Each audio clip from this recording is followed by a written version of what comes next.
Oke, jadi malam ini kita ketemu lagi di kelas matematika. Kita udah pertemuan ke-5 ya. Terus berarti minggu depan lagi di pertemuan ke-7 kita punya UTS ya. Suara saya jauh banget. Buat Mbak Mekwa, Mbak Mai, Mbak Sumarni bisa dengar suara saya dengan jelas atau gimana? Oke. Gitu ya, berarti ke pertemuan ke-7 kita UTS ya. Berarti minggu depan lagi. Terus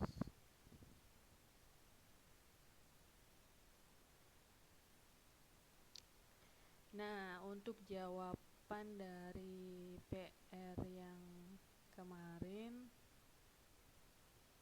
ini jawabannya. Saya jelasin dulu. Iya, lagi musimnya nggak enak ya, Mbak Monika, jaga kesehatan. Soalnya kemarin juga saya lagi kena flu tuh.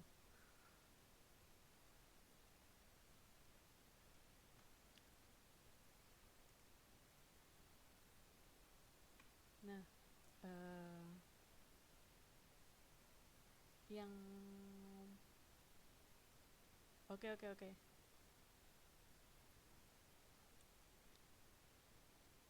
Iya, tapi pergantian cuacanya juga aduh, kadang panas kadang dingin ya. Iya, buat mbaknya nih yang sering keluar rumah mungkin ya, jaga kesehatan juga.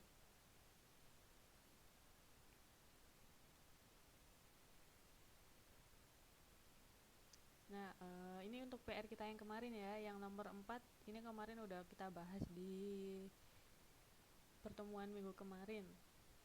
Jadi PR-nya kemarin cuma 1, 2, 3 sama nomor 5. Nah, jawabannya seperti ini. Saya jelasin dulu ya. Nah, di sini kan untuk nomor 1 ya. Soalnya 2x plus 4y.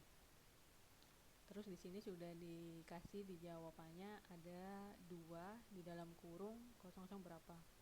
Di sini jawabannya x plus 2y. Loh, dari kalau 2 dikali x hasilnya 2x. Kalau 2 dikali 2y hasilnya 4y. Jelas ya? Gampang ya? Caranya sebenarnya gampang. Kalau di sini kan udah ada 2 nih. Terus di dalam kurung ini kosong. Berarti untuk yang ngisi yang pertama ini 2x dibagi 2. Berarti kan tinggal x aja ya. Kita tulis di sini x. Kemudian di sini plus sama. Berarti kan tinggal ini 4y. Berarti 4y dibagi 2. 4 dibagi 2 berarti hasilnya 2y. Gampang ya nomor 1 ya.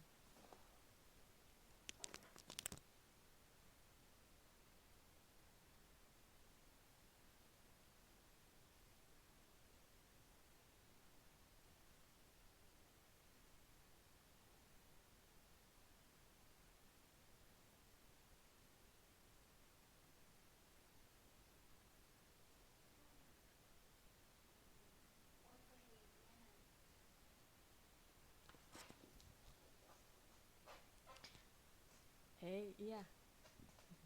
Saya juga lagi agak flu, jadi maaf kalau suaranya agak gimana gitu ya. Nah, kemudian nomor 2. Nomor 2 di sini soalnya x pangkat 2 minus 9. Terus udah disediain di jawabannya. Di sini ada 2 kurung dan ini tandanya kali ya. Berarti kalau kayak gini kan tinggal tulis aja. Ini kan karena x pangkat 2, berarti di sini tinggal tulis di depan x sama x. Nah, kalau udah dapet x sama x, berarti kita tinggal mikirin di belakang ini berapa angkanya. Karena ini 9, berarti berapa dikali berapa ada 9. Bisa jadi 1 kali 9. Tapi kalau di sini 1 kali 9 nggak mungkin ya. Karena di sini sebenarnya x pangkat 2 plus 0x minus 9. Berarti berapa ditambah berapa hasilnya sama dengan 0. Kalau 1 sama 9 kan, misal kalau 1 ditambah 9 hasilnya 10. Atau 9 dikurang 1 hasilnya 8. Berarti nggak mungkin di sini. Kemudian berarti kan opsinya tinggal 3 kali 3 kan. 3 dikali 3 hasilnya 9. Kemudian 3 dikurangi 3 hasilnya sama dengan 0. Berarti ini jawabannya. Di sini tinggal tulis saja 3 sama 3. Kemudian yang nomor 3.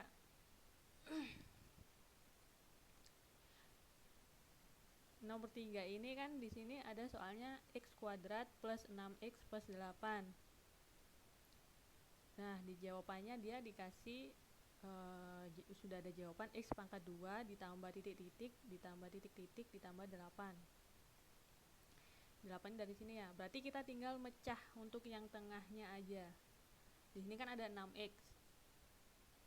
Nah, gimana untuk mencari nilai tengah ini? Berarti kita cari dua angka yang ketika dikali hasilnya sama dengan 8, ketika ditambah hasilnya sama dengan 6.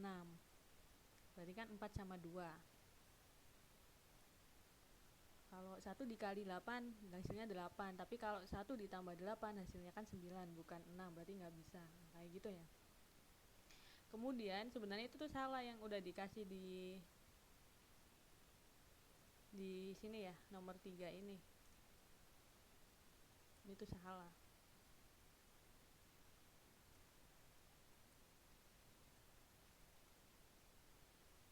Karena nggak mungkin jawabannya kayak gini. Nah, terus yang benar gimana nih, Miss? Nah, yang benar tuh kayak gini. Jadi kita udah punya kan, ini jawabannya x kuadrat ditambah 4x ditambah 2x ditambah 8. Terus kemudian kita pecah jadi 2. Ini ya. Jadi di sini pecahnya.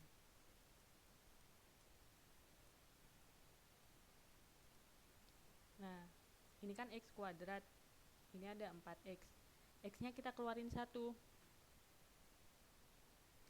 X-nya udah keluar 1, berarti kan tinggal kita cari angka yang di dalam kurung. Berarti ini kan karena ini x pangkat 2, berarti ini kan x. X kali x hasilnya x kuadrat. Kemudian ditambah berapa, kalau x dikalikan berapa hasilnya ada 4x. Gampang kan, tinggal dikalikan 4. X tambah x dikali 4 hasilnya 4x. Kemudian sisi yang sebelah kanan. Di sini kan ada 2x plus 8. 2-nya kita keluarin. Miss, kalau x-nya kita keluarin gimana? Nggak bisa, karena di sini tidak ada x ya, di 8-nya ini tidak ada x, hanya 8 saja. Jadi 2 dikali x hasilnya 2x. Terus 2 dikali 4 hasilnya 8. Berarti ini jawabannya ya. Terus kemudian yang baris ketiga. Nah, ini gimana nih, Miss, kok bisa jadi kayak x plus 4, x plus 2? Bingung nggak kalau yang dari baris kedua ke baris ketiga?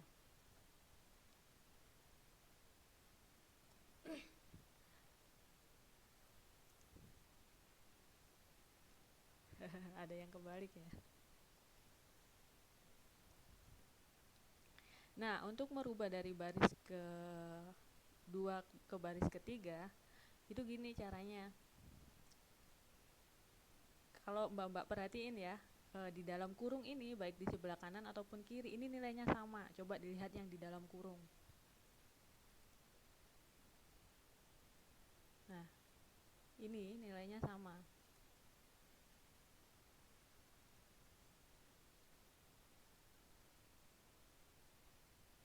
Coba saya lihat PR-nya ya, saya buka PR yang kebalik yang mana. Punya siapa, di Mbak Sumata sama Mbak Meko ya?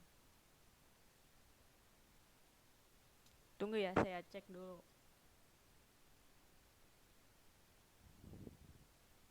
Saya buka lagi.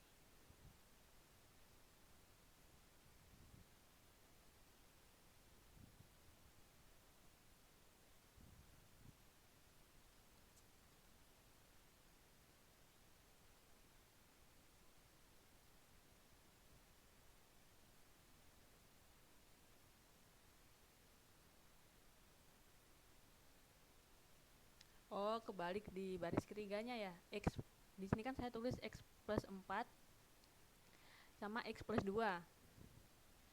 Terus Mbaknya nulis x plus 2 dikali x plus 4.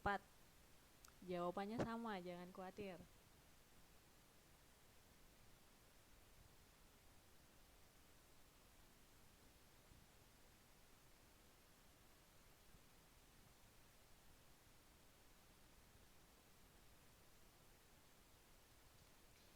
Jadi kalau kalau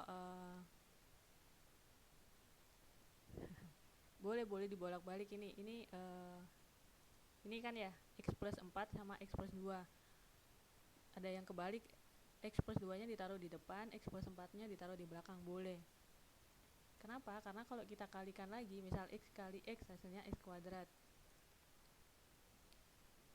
Terus ini misal 2 ya, 2 dikali x hasilnya 2x ditambah ini x ditambah ini 4, tetap hasilnya sama. Jadi kalau matematika ya, kalau saya nanti UTS ataupun yang PR kemarin, apapun cara yang dipakai mbaknya, kalau jawabannya benar, saya benerin. Karena sebenarnya di dalam matematika itu banyak sekali cara untuk menyelesaikan sebuah soal. Jadi nggak harus caranya harus sama, enggak. Tapi ingat ya, nggak semua itu bisa dibolak-balik. Kalau mbaknya misal bingung ini benar atau enggak ya, jawaban saya kok bisa dibolak-balik, mbaknya kalikan lagi, ini dikali ini hasilnya x kuadrat, bener ya. Kemudian x dikali 2 hasilnya 2x ditambah 4 dikali x hasilnya 4x, 2x ditambah 4x hasilnya 6x, bener ya. Kemudian dikalikan 4 dikali 2 hasilnya 8, sama aja. Terus kemudian nomor 4 kemarin udah dibahas ya, ini bukan PR. Kemudian masuk ke nomor 5. Di sini soalnya 8x pangkat 2 ditambah 2x minus 3. Di jawabannya sudah diberikan 8x pangkat 2. Terus gimana nih nyari sisanya? Coba saya lihat dulu PR-nya.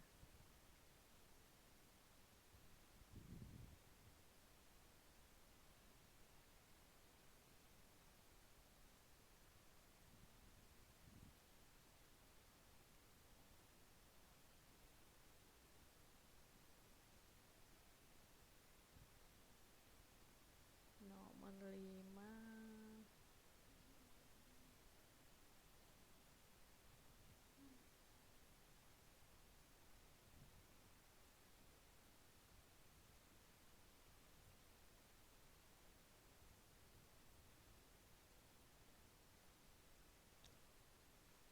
Nah, untuk nomor 5 ini hati-hati ya, ini untuk tandanya berbeda, plus sama minus. Jadi ini nggak boleh kebalik. Ada beberapa yang kebalik ya jawabannya ya. Ini yang nggak boleh kebalik karena di sini nilai koefisiennya sudah berbeda. Nah, di sini kan ada 8x kuadrat. Kemudian cara yang paling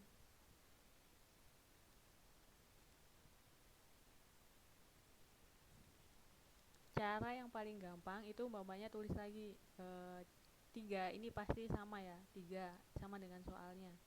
Kemudian tinggal nyari 4x sama 6x nya. Iya, ada yang kebalik. Ini 4x sama 6x. Ini dari mana, Miss? 4x sama 6x. Ini tuh dari 8 dikali 3 sama dengan 24. Nah, 8 dikali 3 ini tuh rumus ya, A dikali C.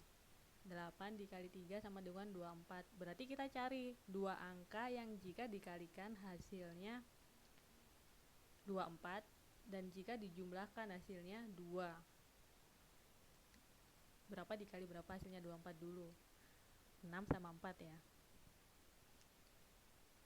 Kalau 12 sama 2 hasilnya emang 24, tapi kalau dijumlahkan hasilnya kan 12 sama 2 berarti hasilnya bisa 10 atau bisa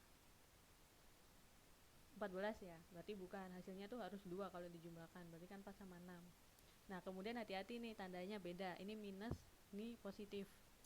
Jadi plus 6x dikurangi 4x itu hasilnya plus 2x. Itu ya. Kemudian dia diturunin lagi di sini. Ini dipecah juga caranya biar gampang. dibaca dulu di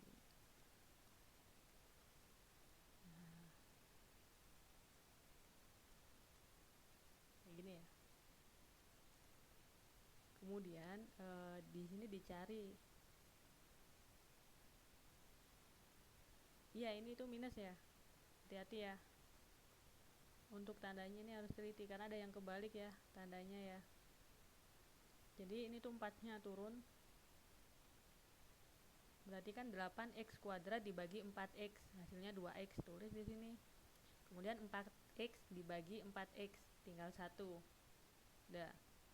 Kemudian kita selesaikannya sisi sebelah kanan. Di sini sudah ada nilai 3. Berarti ini lebih gampang lagi ya, tinggal 6x dibagi 3, hasilnya 2x. 3 dibagi 3 hasilnya 1. Nah, karena yang di dalam kurung ini sama, 2x minus 1, 2x minus 1 turun di sini. Mis, kalau dibolak-balik boleh nggak? Boleh, misal 2x minus 1 di depan dan 4x plus 3-nya di belakang boleh. Tapi yang nggak boleh itu tandanya nggak boleh dibalik ya. Jadi 4x plus 3 ini 2x minus 1, nggak boleh dibalik, jadi 4x minus 3 2x plus 1. Kalau tandanya dibalik hasilnya beda.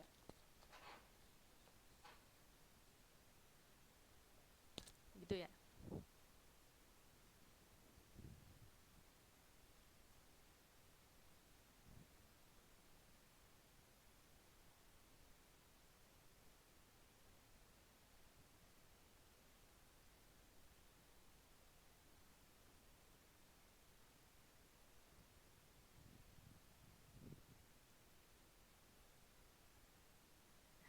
Iya nggak apa-apa, tapi kan udah bener ya angka-angkanya, tinggal kurang teliti tandanya.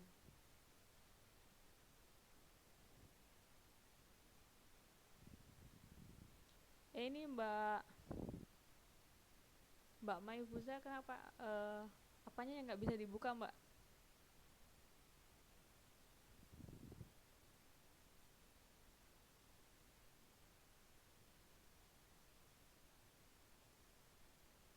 Ini dari PR-nya ada yang ditanyain nggak? Oh bisa dibuka di tempat saya.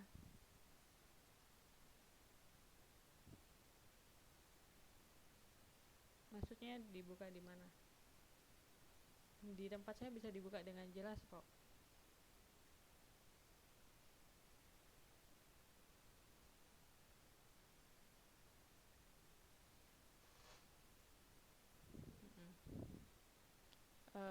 Selain Mbak Mei ada pertanyaan nggak untuk yang lain?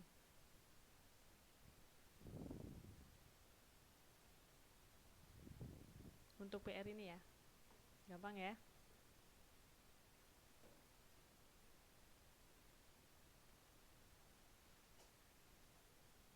Nggak ya, insya Allah ya. Oke.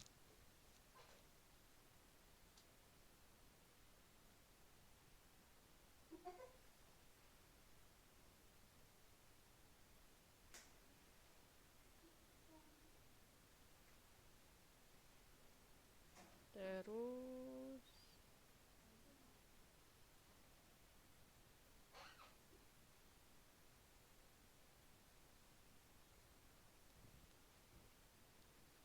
nomor 3 ku kebalik. Dapat 6x dari mana? Ada pertanyaan ya? Nomor 5 ya Mbak Mai Fuzet. Dapat 6x ini dari mana gitu. Nah, rumusnya di sini untuk menyelesaikan 8x pangkat 2, karena kan ini 8 ya. Ini tuh 8 dikalikan 3, hasilnya kan sama dengan 24. Kita punya nilai 24. Berarti kita cari berapa dikalikan berapa yang hasilnya 24. Kan kita udah, berarti kan 4 dikali 6. 4 dikali 6 itu hasilnya 24 kan? Nah, kita tulis aja di sini 4 sama 6. Hasilnya 24. Tinggal mikir 4 sama 6 ini bagaimana caranya bisa jadi 2. Tinggal di sini ditambah. Berarti kan 6-nya itu plus, 4-nya negatif.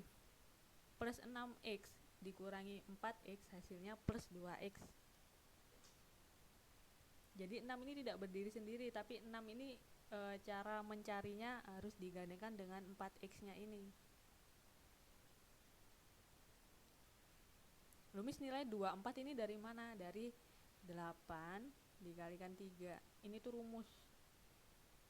Misal ini 7, ini 3, berarti kan 7 kali 3. Karena di soalnya 8, berarti kan 8 kali 3. Kalau di modul itu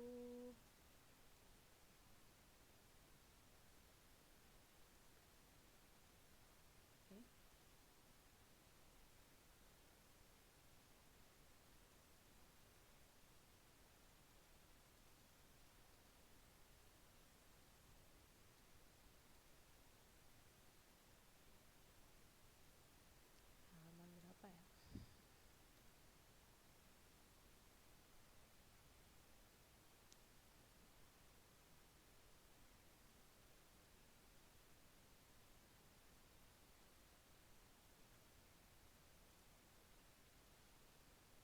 Nah, ini dia. Nah, ini nih kalau di modul nih.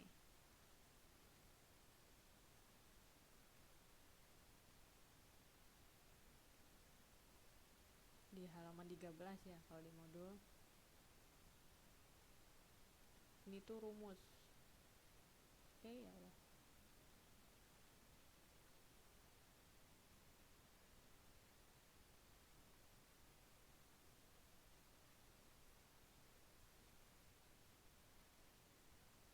Nah, ini rumusnya. AX pangkat 2 plus BX plus C. Jadi rumusnya itu dikalikan dulu A kali C, hasilnya berapa. Kemudian cari dua angka yang ketika dikalikan hasilnya itu sama dengan A kali C. Kayak tadi di sini kan A-nya 8, C-nya 3. Berarti 8 dikali 3 hasilnya 24. Terus kita mikir 24 itu adalah hasil perkalian dari dua bilangan berapa dikalikan berapa.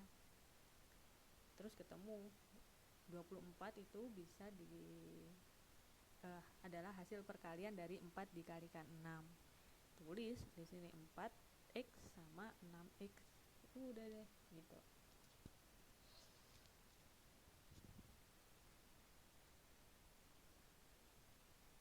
Gimana nih? Tadi siapa yang tanya? Gimana Mbak Mai? Jelas nggak?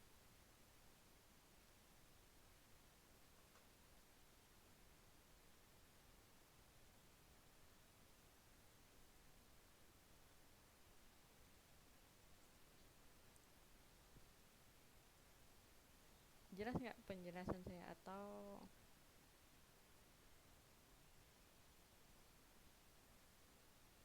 ada pertanyaan?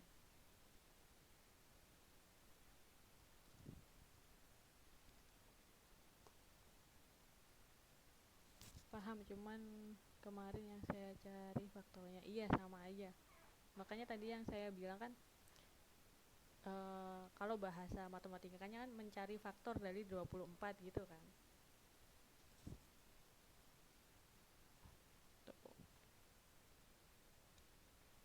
Nanti kalau untuk UTS ini lebih enak saya kasih jawaban ring-ring kayak gini atau soal tanpa jawaban, jadi mbaknya terserah mau pakai prosesnya apa gitu.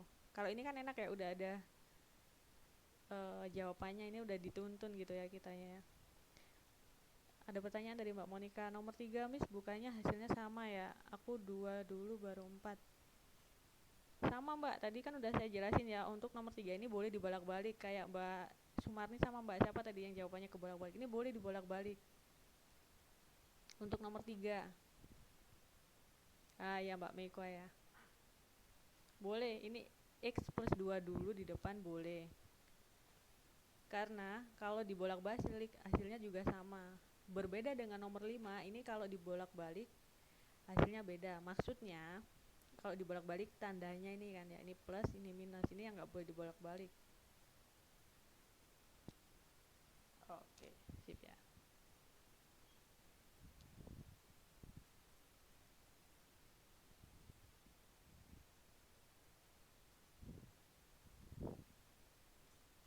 Oke ya. Terus sejauh materi perpangkatan sama pemfaktoran ada pertanyaan nggak?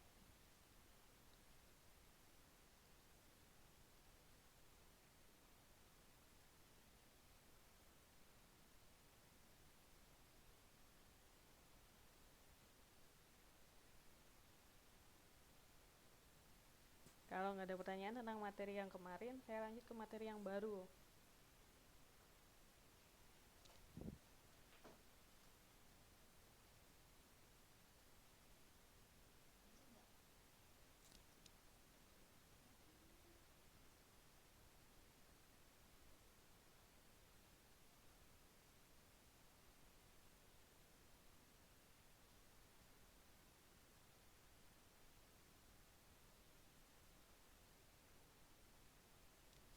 Oke, kita masuk ke materi yang baru ya.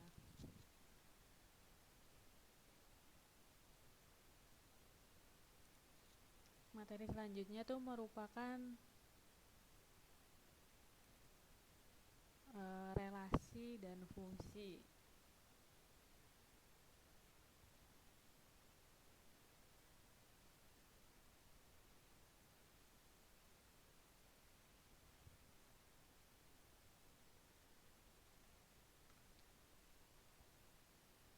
Nah, di sini sebelum kita belajar tentang hitung-hitungan, saya jelasin dulu definisinya. Relasi itu apa sih? Himpunan itu apa?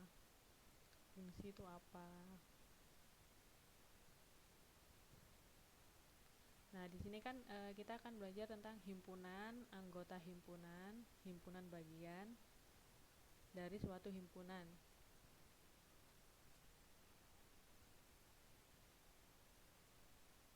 Kalau di modul ini contohnya ya. Slide saya kurang gede nggak? Atau mbaknya bisa buka modulnya sendiri? Kalau kurang gede, bilang mbak ya.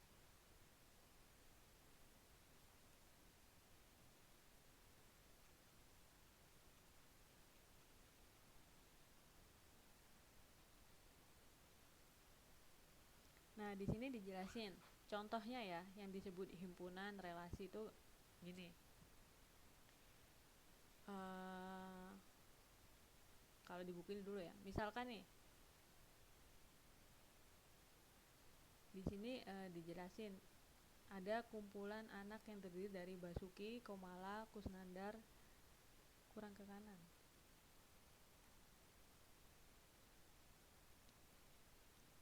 Nah, di sini dijelasin ada sekumpulan anak yang terdiri dari 4 orang, namanya Basuki, Komala, Kusnandar, Melati. Berada di sebuah toko alat tulis. Kemudian mereka itu ada yang beli buku, ada yang beli pensil, ada yang beli penggaris, ada yang beli penghapus, ada yang beli penggaris dan penghapus, ada yang membeli buku tulis dan pensil. Nah, kemudian yang dinamakan himpunan itu adalah kayak gini. Jadi nulis, aduh, lagi pada banyak yang sakit ya. Jadi yang dinamakan himpunan itu sebenarnya adalah kumpulan. Tapi kumpulan ini ada apanya? Ada aturannya. Misal di sini kumpulan anak, berarti kan nama anaknya. Di sini kan ada 4 orang, Basuki, Komala, Kusnandar, Melati.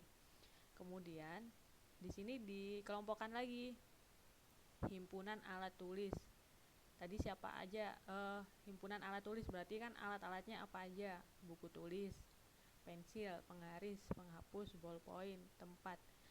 Nah, yang di dalam kurung kurawal ini itu namanya anggota himpunan.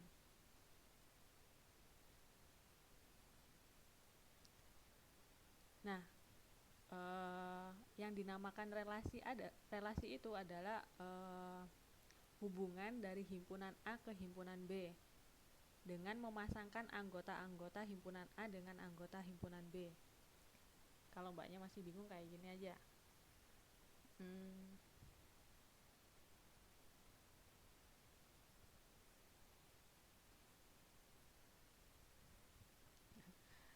sini kan di kelas ini ya, yang online ada 5 orang. Ada Mbak Meikwa, ada Mbak Meifuza, ada Mbak Sumarni, ada Mbak Monica, ada Mbak Siti Khairia. Berarti di sini bisa saya tuliskan kayak gini. Himpunan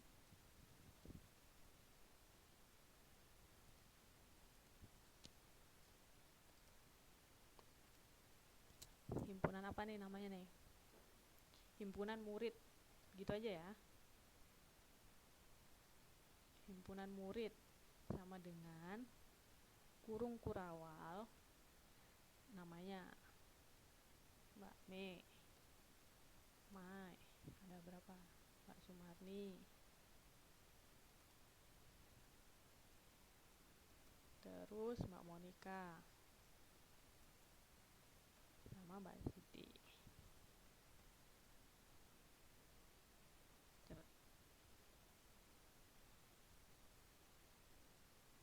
Maimon. Cantik ya. Nah gini, oh ya ada nama saya juga. Bukan, karena nama saya nggak saya tulis ya di sini karena saya bukan termasuk murid. Di sini kan saya tuh jelasin himpunan murid, berarti kelompok murid. Di sini kan yang online ada 5 orang, berarti Mbak Mei, Mbak Mai, Mbak Marni, Mbak Monica, Mbak Siti.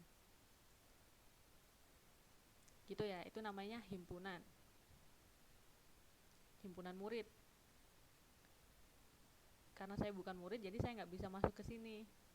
Dan cara untuk menulis himpunan itu pasti sama dengan, ini namanya kurung kurawal ya, kurung kurawal. Terus ini nama anggota himpunannya. Ini itu.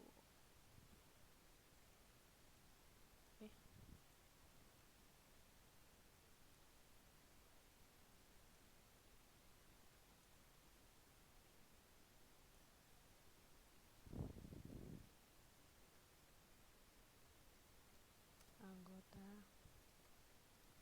himpunan. Nah, terus saya mau bikin himpunan lagi nih. Himpunan apa ya? Di sini mbak-mbaknya yang online pakai HP siapa aja nih? Apa semuanya? Yang online pakai HP dulu, saya tanya. Siapa? Saya tulis berarti di sini Mbak Sumarni. Aduh, himpunan cowok ganteng nggak ada dong di sini, cewek-cewek semua.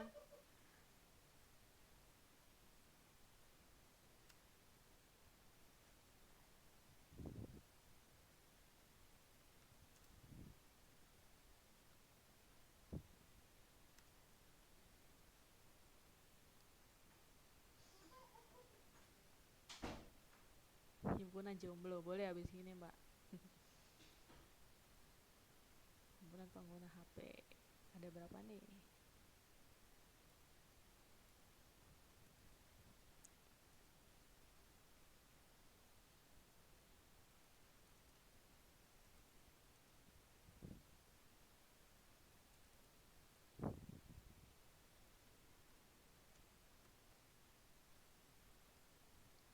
Nah, berarti gini ya. Berarti yang pakai HP. Tapi itu HP bukan sih Mbak Monica? Nanti aja ya tab kita golongin tab sendiri.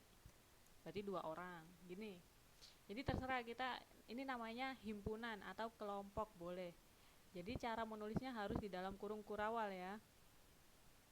Terus mau tadi Mbak Monica, himpunan jomblo boleh. Sebutin aja siapa ya. Saya termasuk juga berarti di dalam kurung gitu ya. Nah gitu, itu namanya himpunan. Kemudian anggota himpunannya itu berarti yang di dalam kurung kurawal ini namanya anggota himpunan.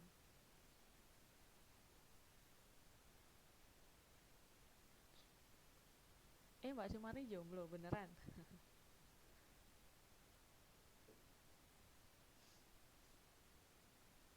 Jangan ngaku-ngaku jomblo terus nanti ternyata punya laki, koleksi laki dong.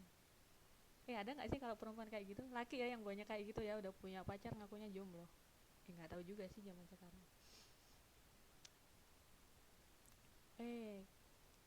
Nah, kemudian kita udah belajar himpunan sama anggota himpunan ya. Di sini ada dua himpunan, contoh yang saya bikin, himpunan murid sama himpunan pengguna HP untuk online. Nah, yang dinamakan relasi adalah himpunan A ke himpunan B atau himpunan yang satu ke himpunan yang lain dengan memasangkan anggota-anggota himpunan satu ke yang lain. Saya garis bawahi aja.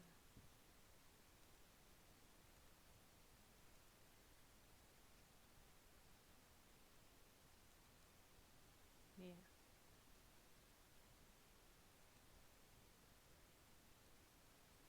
Jadi relasi itu artinya hubungan. Hubungan dari satu himpunan ke himpunan yang lain dengan memasangkan anggota-anggota himpunan A dengan anggota himpunan B. Kayak menjodohkan ya.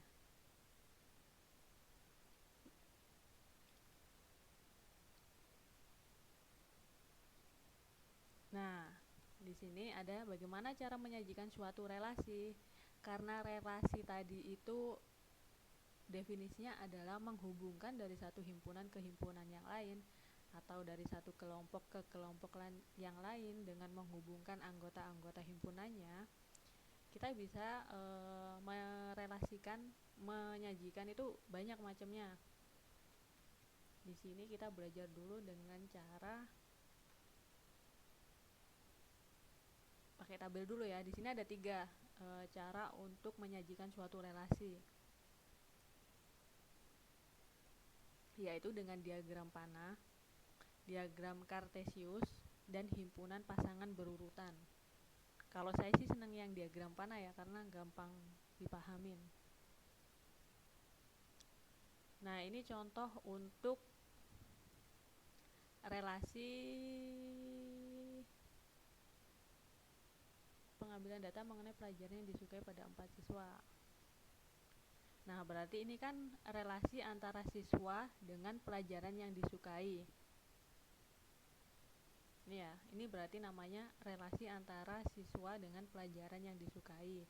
Karena himpunan A itu namanya siswa, sedangkan himpunan B itu pelajaran yang disukai.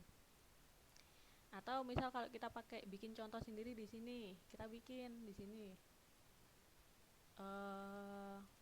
himpunan nama siswa, ada 5 orang ya, ada Mbak Meko, Mbak Mai, ada Mbak Sumarni, ada Mbak Monika, ada Mbak Siti.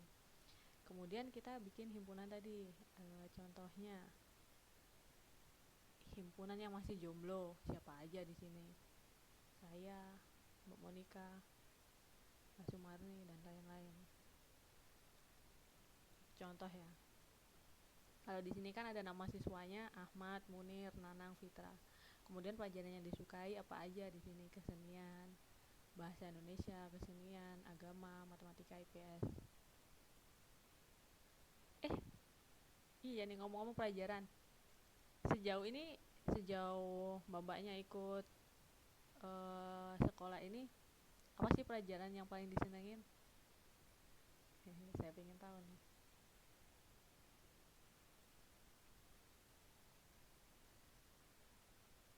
Ayo nih, sejauh ini. Wah, Mbak Sumani bahasa Inggris. Weh.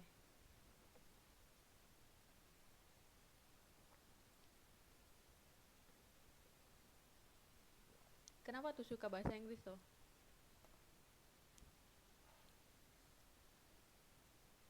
Senang ya belajar bahasa berarti ya.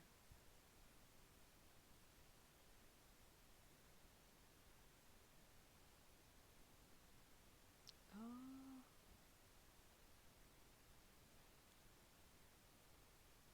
ya Allah.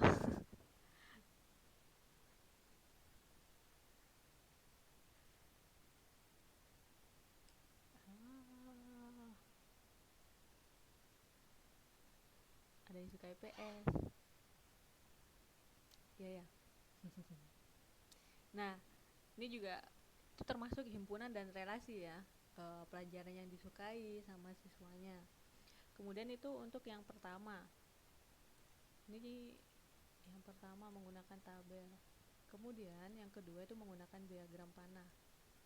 yang kedua. Iya bagus tuh kesukaan.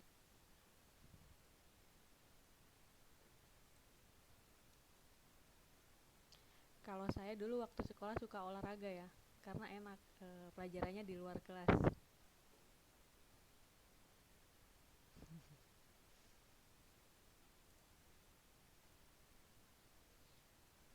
Nah, kemudian yang kedua ini diagram panah. Oh ya bagus nih Mbak Maiko, sejarah Islam. Oh Mbak Monica nih dari tadi.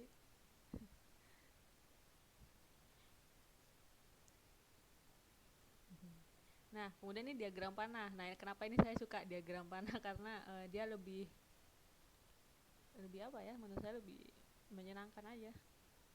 Kalau diagram panah, jadi misal nih Ahmad, berarti kan Ahmad dia cuman suka kesenian. Munir, dia diagram panahnya ada 2 panah, berarti dia suka kesenian sama bahasa Indonesia. Kemudian Nanang, dia suka agama. Fitra, suka matematika sama IPS. Gampang nih ya. Kemudian ini nggak dijelasin ya yang satu lagi.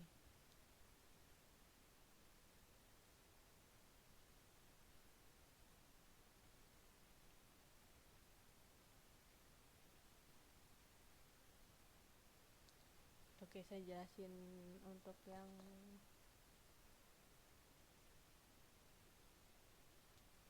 saya setuju sama Mbak Monica.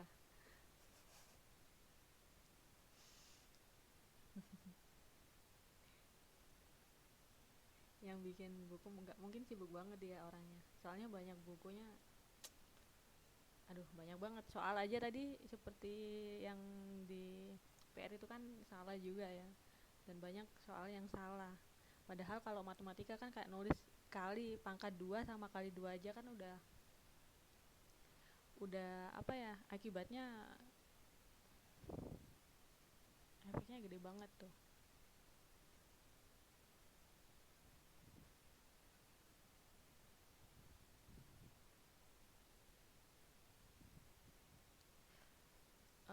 Ini saya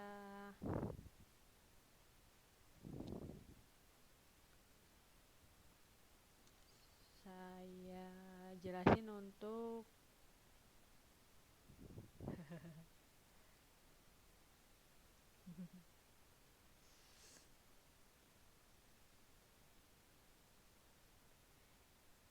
aduh kalau masalah SPP saya nggak ikut-ikutan ya, saya nggak ngerti ininya soalnya.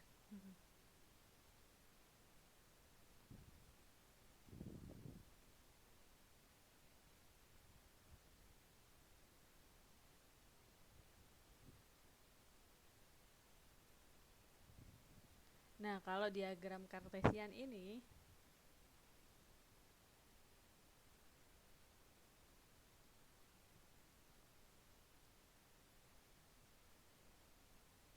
saya gambarin di sini aja. Dia jadi pakai kayak diagram gitu, kayak grafik.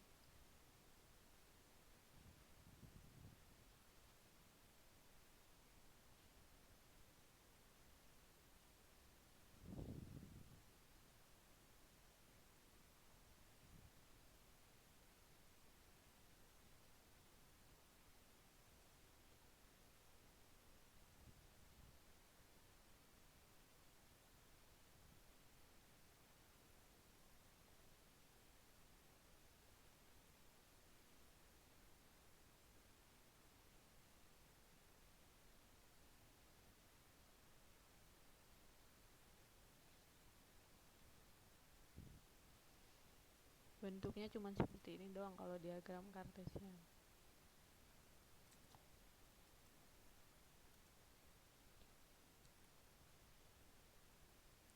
Kalau yang semester kemarin bukunya bagus nggak sih? Apa seperti ini juga bentuknya?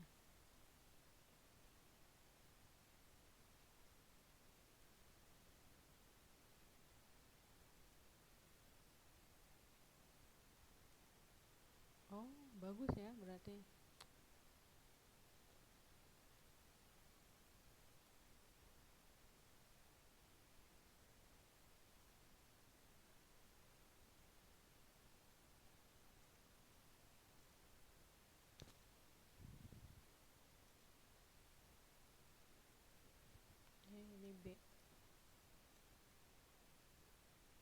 nggak tahu kenapa ini semester ini kok bukunya kayak gini.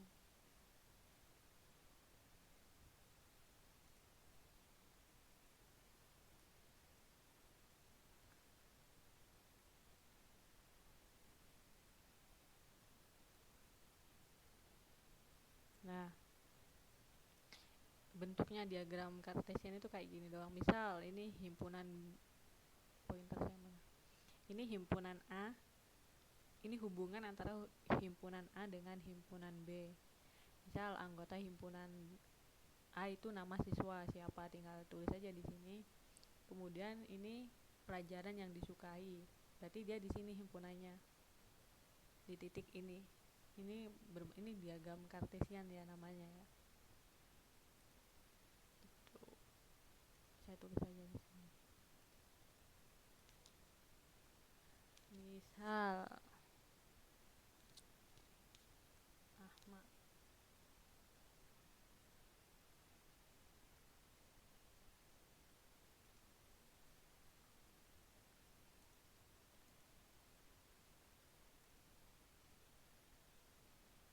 ini namanya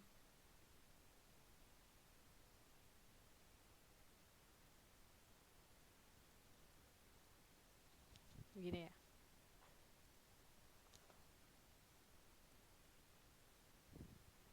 Gini. Malah ngomongin makanan. Saya suruh bikin himpunan makanan ya.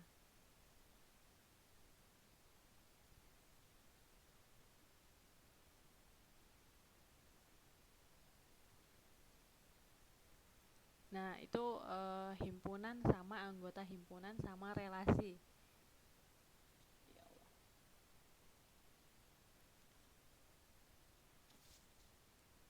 Nah, kira-kira dari himpunan, anggota himpunan sama relasi ini ada pertanyaan nggak?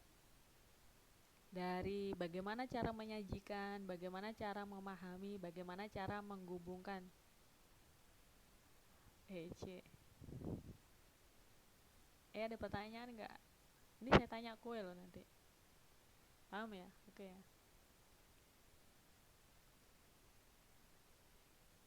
Berarti ini selesai.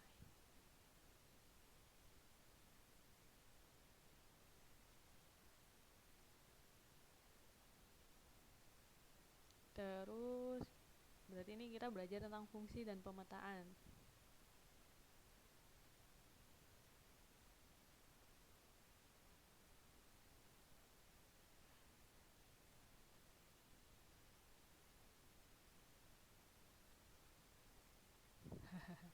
Ih, nggak apa-apa, kita belajarnya santai aja.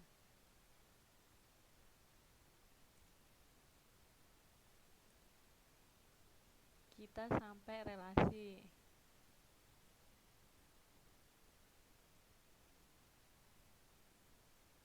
Kalau nggak ada pertanyaan tentang relasi, kita masuk ke fungsi dan pemetaan. Ini pointer saya nggak bisa.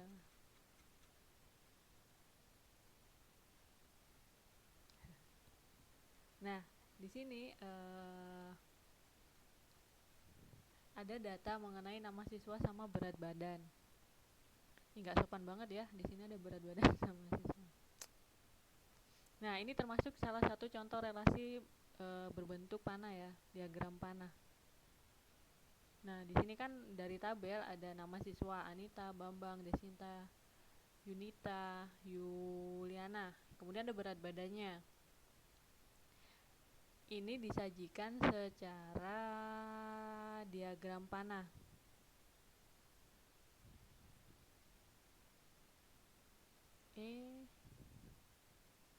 Nah, ini gampang banget ya, tinggal mengelompokkan aja. Misal Anita tadi kita lihat di tabel berapa berat badannya, 37.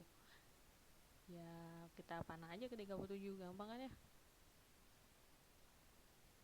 Nah, yang dinamakan relasi itu merupakan hubungan antara himpunan A, nama siswa dengan berat badannya.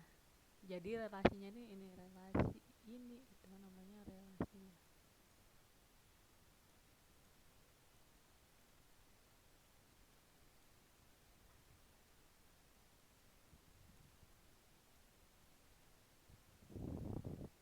Nah, yang dinamakan relasi itu ini, anak panah ini, hubungannya.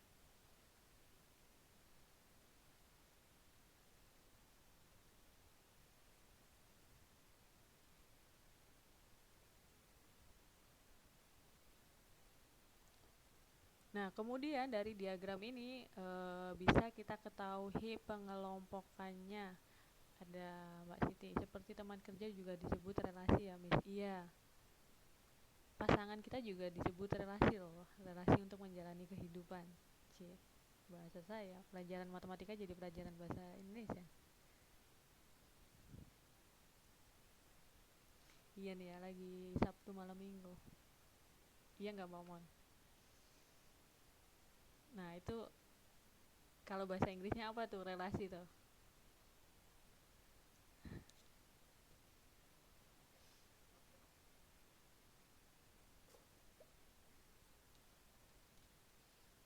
Iya, yang suka bahasa Inggris, relationship. Nah, kemudian apa sih yang bisa kita ambil dari diagram panah, dari hubungan relasi, dari hubungan himpunan satu ke himpunan yang lain? Di sini ada dua hal. Yang pertama, setiap siswa memiliki berat badan. Nah, ya kan gak ada yang kosong kan, gak mungkin kan gak punya berat badan. Hal ini berarti setiap anggota A mempunyai kawan atau pasangan dengan anggota B. Kemudian yang B, setiap siswa memiliki tepat satu berat badan. Ya iya, ini aduh modulnya. Nah, hal ini bisa diartikan. Hal ini berarti setiap anggota A mempunyai tepat satu kawan atau pasangan dengan anggota B. Saya nggak suka banget nih modul. Logikanya nggak begitu bagus. Nggak apa-apa, yang penting kita ambil kesimpulan aja ya, bahwa relasi dari himpunan A ke himpunan B adalah relasi khusus yang memasangkan setiap anggota A dengan tepat satu anggota B. Relasi demikian yang dinamakan fungsi pemetaan. Pemetaan ini biasanya bisa pemetaan, kata pemetaan ini sering kita dengar kalau di statistik ya.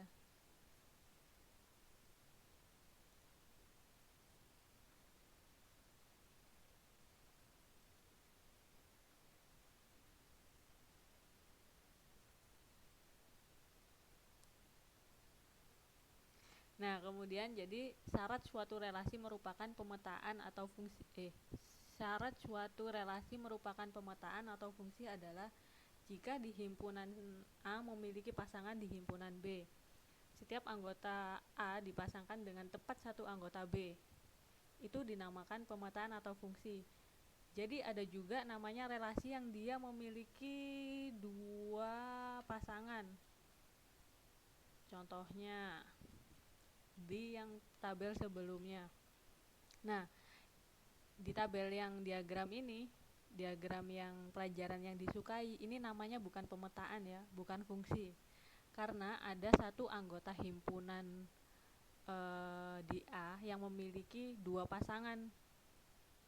Contoh, Munir aja, dia suka kesenian sama bahasa Indonesia. Yang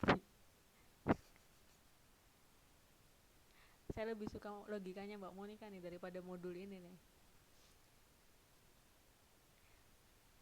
Nah, ini tuh untuk tabel yang pertama ini bukan fungsi ya, ini tidak bisa disebut fungsi atau pemetaan. Karena relasinya hubungannya antara himpunan A dan himpunan B atau himpunan nama siswa dengan himpunan pelajaran yang disukai ini tidak bisa disebut fungsi atau pemetaan. Karena di salah satu anggota himpunan A, contoh Munir atau Fitra, dia memiliki dua pilihan, dua pasangan di anggota B. Contoh Munir, dia suka kesenian sama bahasa Indonesia, sedangkan Fitra suka matematika dan IPS. Berarti ini bukan fungsi ya.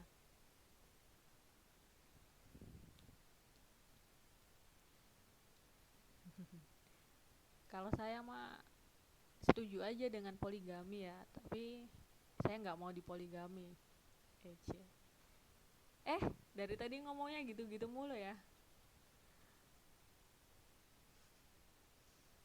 Nah, kemudian di sini kita berlanjut. Tunggu dulu. Kayaknya bapaknya nih yang ngajarin saya jadi error-error nih.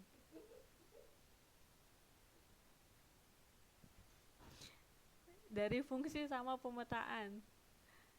Ada pertanyaan nggak?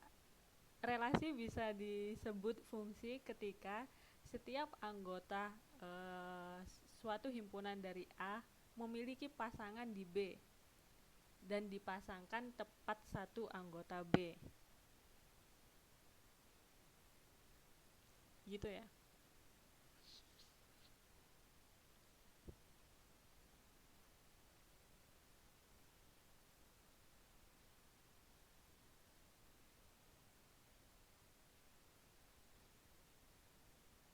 Jadi sejauh ini ada pertanyaan nggak tentang relasi fungsi anggota himpunan, pemetaan. Yang terakhir tadi ini.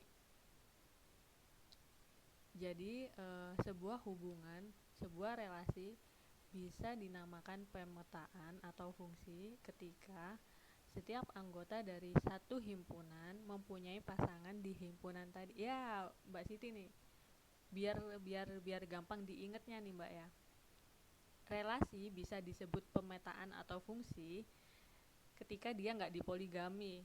Jadi pasangan di A punya satu pasangan di B, nggak boleh punya dua pasangan.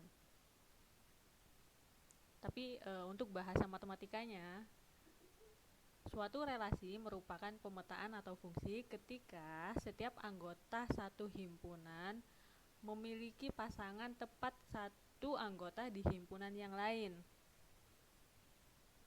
Itu.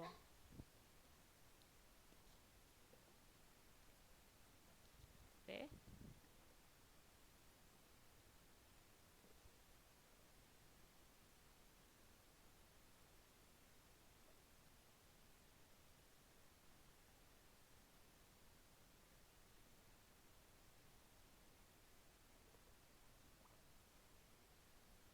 Jadi kalau memiliki dua pasangan disebut relasi aja, tapi bukan disebut fungsi.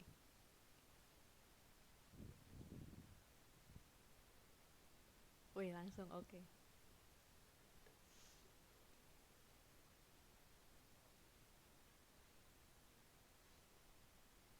Nah, kemudian di sini ada notasi dan nilai fungsi. Notasi ini bagaimana sih cara menuliskan, definisinya aja ya.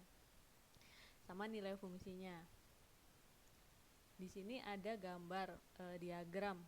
Bagaimana cara menggambarkan fungsi yang memetakan anggota X. Nah, cara untuk menuliskan fungsi pemetaan itu kayak gini. F ini adalah fungsinya, X adalah anggotanya, anggota himpunan.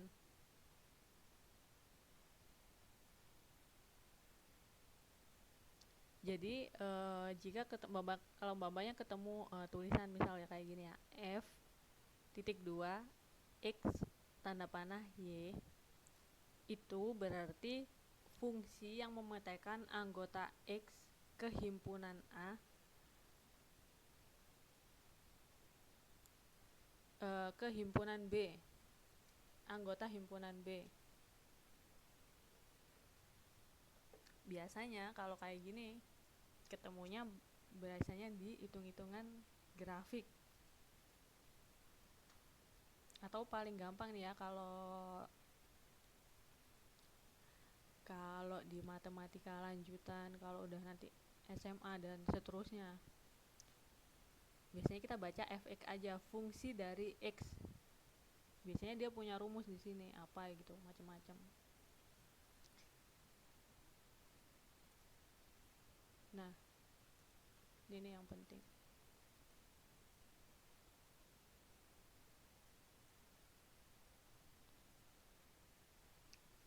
Himpunan A-nya disebut himpunan domain, himpunan asal.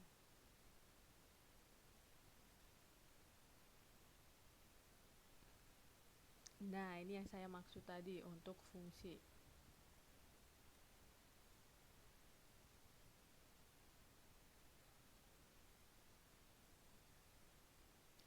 Nah,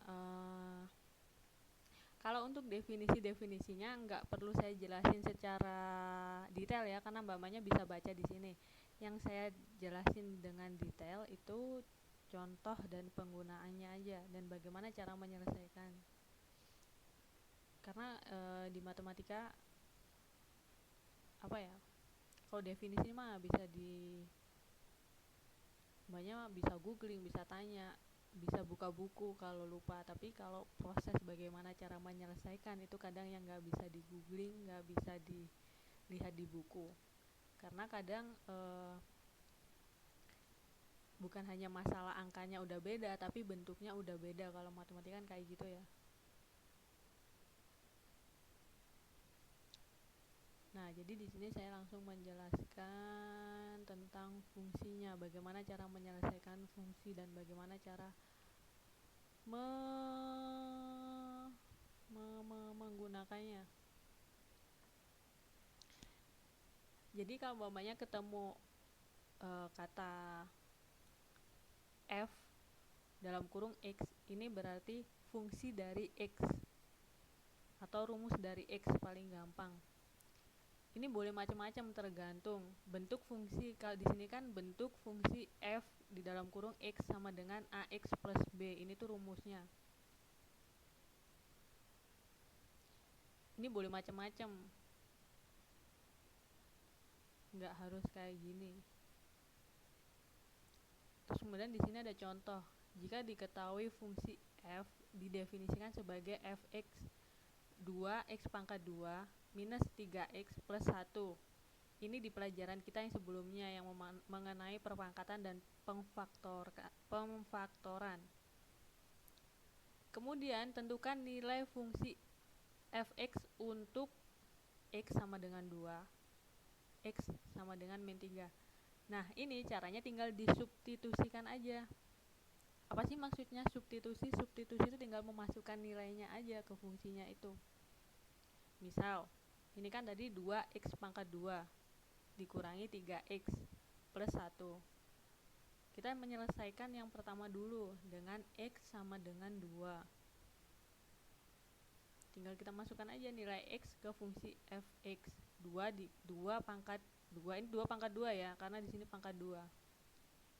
Ini yang saya bilang tadi, saya sebel banget sama modul ini karena kesannya dia agak males-malesan bikinnya. Ini sebenarnya pangkat 2, bukan dikali 2. Nah, ini ya, 2x pangkat 2 minus 3x plus 1. Kita masukkan nilai 2 ke x-nya. Berarti kan gini. Wah, ini sebel banget deh.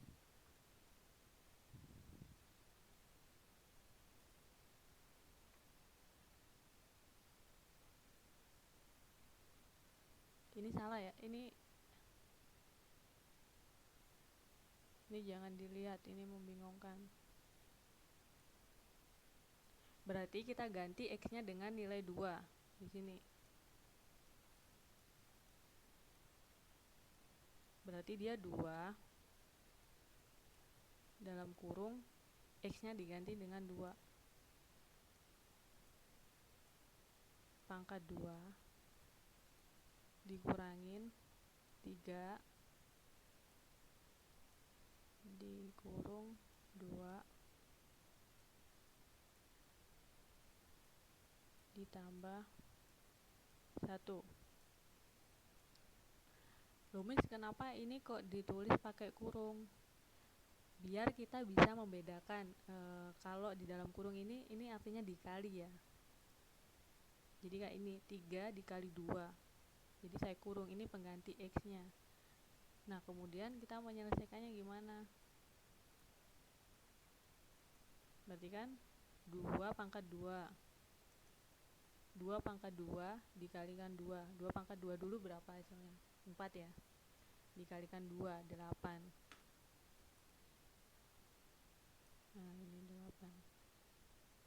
Kemudian dikurangi 3 dikalikan 2, 6. Ditambah 1. Nah, ini. Jadi untuk menyelesaikan fungsi itu gampang. Kita tinggal ganti aja nilai X-nya.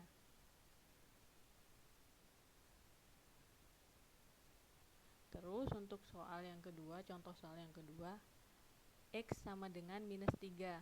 Tinggal kita masukin aja minus 3 ke X. Nah, ini baru bener nih, saya suka nih, rapi dia nulisnya. Kalau ini tadi kan nggak rapi ya, nggak jelas. Nah, dari sini dulu ada pertanyaan nggak tentang fungsi dan bagaimana cara menyelesaikan fungsinya?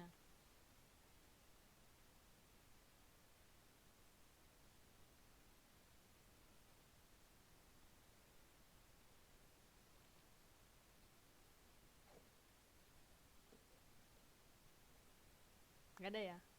Kayaknya Mbak Monica pernah belajar ini kan ya, tadi bilang ya?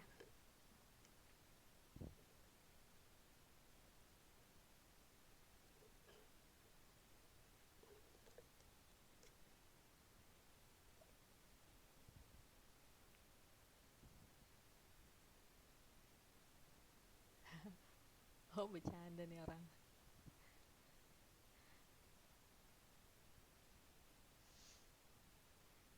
Hasilnya 3 dari mana, Miss?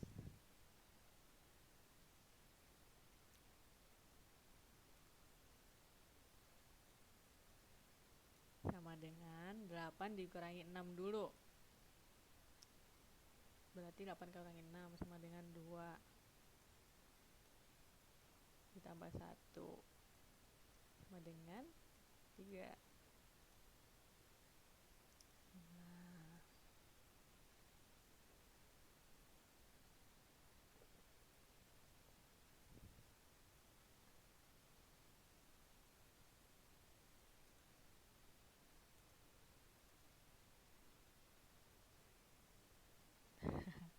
iya, lagi galau kali Mbak Meko. Biasanya ya fungsi-fungsi ini digunakan untuk mencari nilai garis.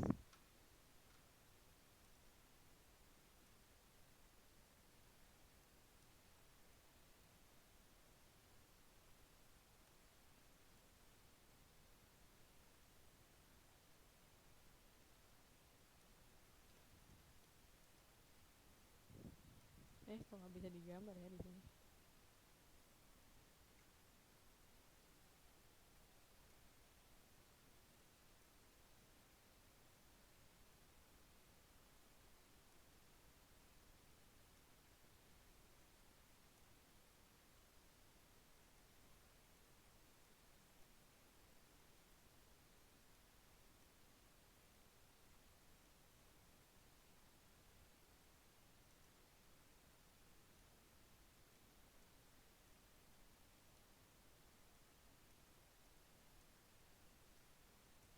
Nah, saya gambarin di sini tuh grafik. Ini tuh arti dari fungsi X. Di sini kita punya F, ini kita punya X. Pointer saya mana? Ini F, ini X. Jadi yang dinamakan fungsi dari X itu adalah kayak gini. Ini nilai tengahnya. Biasanya penggunaannya kayak gini, kayak gitu.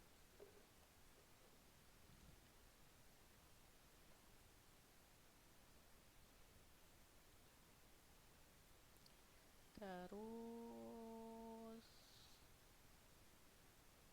dari sini dulu deh. Ada pertanyaan nggak tentang fungsi-fungsi ini?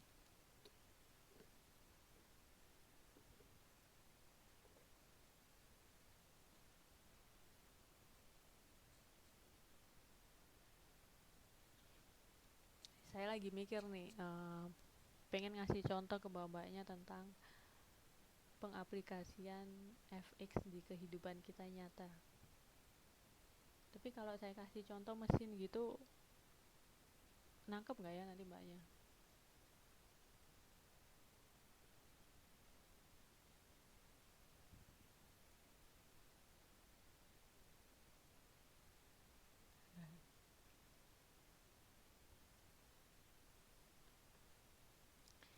Oke, coba ya.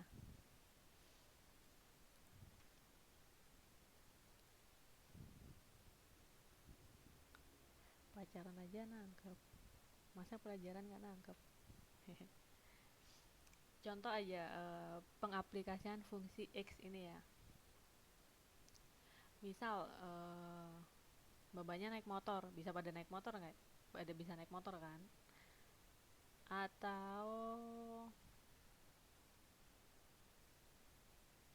bisa ya udah. Tahu kecepatan nggak? Tahu ya kecepatan ya. Biasanya kalau di motor kan ada speedometernya tuh. Nah, itu namanya kecepatan. Berarti di sini saya tulis ya. Kecepatan.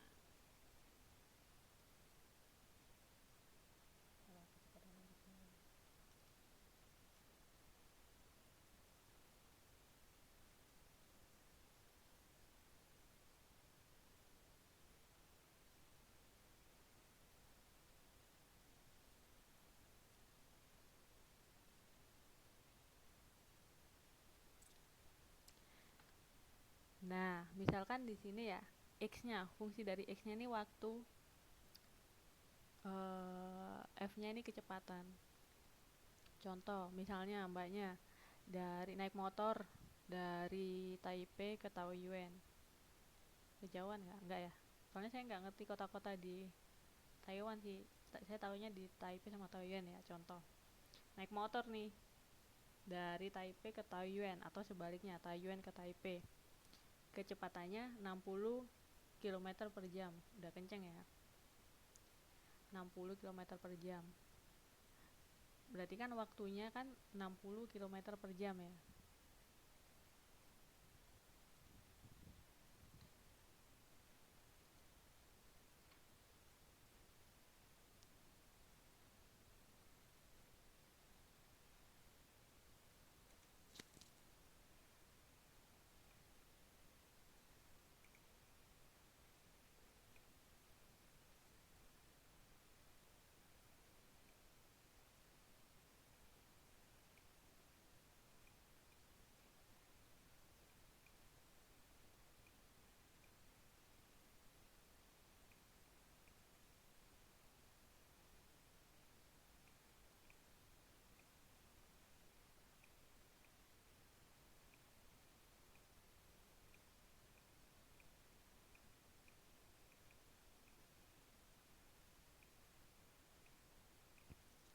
Nah, misal waktunya 60 km per jam. Nah, dari mbaknya nyalain motor nggak langsung ke 60 km per jam kan, pasti dari 0 jalan 1, 2, 3, 4 sampai 60 km per jam. Dari berarti kan butuh waktu ya, dia dari 0 nggak mungkin langsung ke 60 km per jam kan, yang ada mbaknya jatuh karena kena tekanan loncat kan. Kalau dari 0 ke 60 pasti kan ada yang waktu tulisannya hilang. Enggak deh. Nah, yang dinamakan fungsi itu hubungan antara kecepatan dan waktu kalau di sini ya.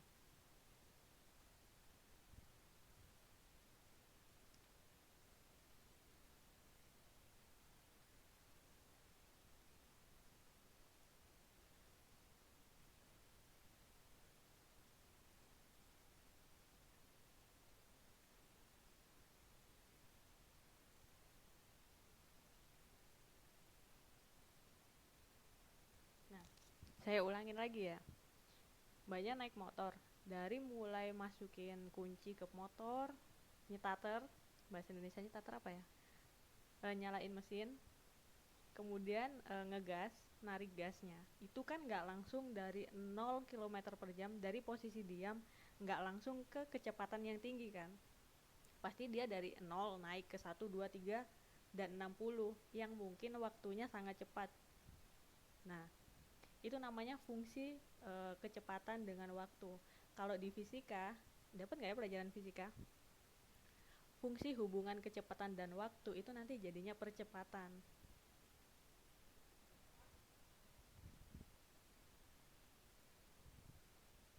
Oh, dapat fisika juga ya? Oh, bagus itu.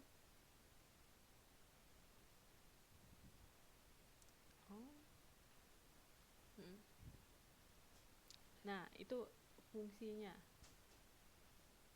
Fungsi dari kecepatan dan waktu. Padahal saya kemarin janji ngasih video ya, ya Allah. Minggu depan ya insya Allah saya ngasih video tentang pengaplikasian matematika di kehidupan nyata. Iya Mbak Mei, janji utang ya, iya. Ya Allah. Nah,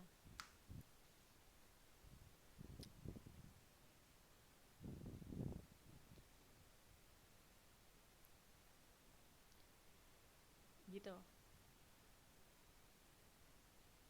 Itu contoh fungsi hubungan antara kecepatan dan waktu. Terus, Miss ngapain sih ngitung-ngitung kecepatan sama waktu gitu? Iya ya, ngapain ya? Tapi bagi orang-orang tertentu, misal kayak saya gitu, emang bidangnya ya, kita ngukurnya kecepatan sama waktu. Karena kalau kita bikin mesin gitu kan, ngitung kecepatan sama waktunya. Terus bisa ngitung tentang apa ya, banyak lah. Oh, alhamdulillah. Nah, that's why. Nah, itu kenapa saya kalau belajar matematika itu pengen ngasih contohnya langsung ke pengaplikasian di kehidupan nyata. Karena kalau kayak gitu kan gampang diingat. Dan pengalaman saya dulu, saya nggak mau terulang ya. Dulu waktu saya sekolah itu kadang males, ngapain sih belajar matematika, karena saya nggak tahu dia dipakai di apa. Toh saya dulu contoh nih, ngapain sih belajar tentang kecepatan sama waktu. Toh kalau saya naik motor juga nggak ngitung kecepatan sama waktunya berapa kan, nggak ngitung percepatannya berapa kan ya.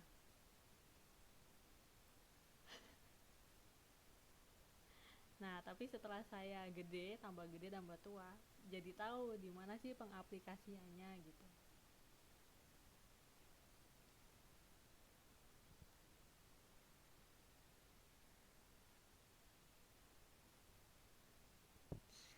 Ada pertanyaan dari Mbak Moni, Kamis kalau majikanku marah ngomongnya 125 km per detik, ngitungnya gimana? Nah, itu udah kehitung, udah dapat angkanya.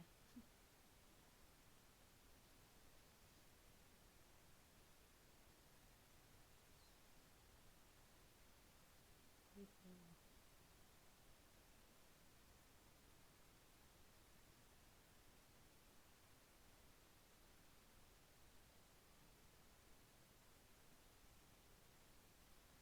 Sejauh ini ada yang ditanyain nggak tentang relasi himpunan, anggota himpunan, fungsi, pemetaan,